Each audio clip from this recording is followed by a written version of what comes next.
देख रहे हैं 1 बाई 1 न्यूज़ HD। खबर शामिल करते हैं। भैंस को बचाते हुए नौजवान नहर में डूब गया।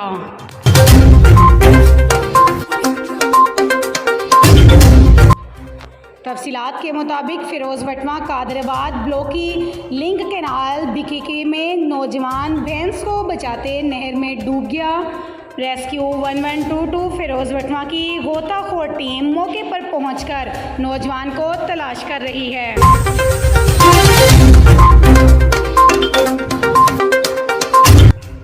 इब्तदाई इत्तला के मुताबिक टिब्बी हम्बू का रिहायशी 25 साल गुलाम फरीद वल्द रहमत अली नहर में डूबती हुई भैंस को बचाते हुए खुद नहर में डूब गया।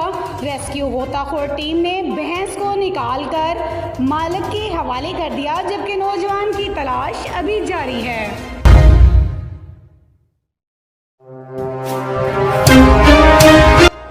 एक बार फिर आपको अपडेट करते चलें, भैंस को बचाते हुए नौजवान नहर में डूब गया। रेस्क्यू 1122 फिरोज वटवा की गोताखोर टीम मौके पर पहुंचकर नौजवान की तलाश कर रही है।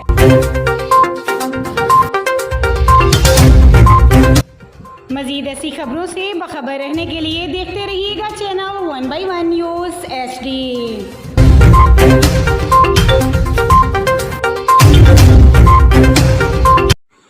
यूट्यूब पर हमारे चैनल को लाइक करें, शेयर करें और सब्सक्राइब करें और घंटी का निशान दबाना ना भूलिएगा, ताकि आने वाली हर नई वीडियो आपको मौसूल हो सके।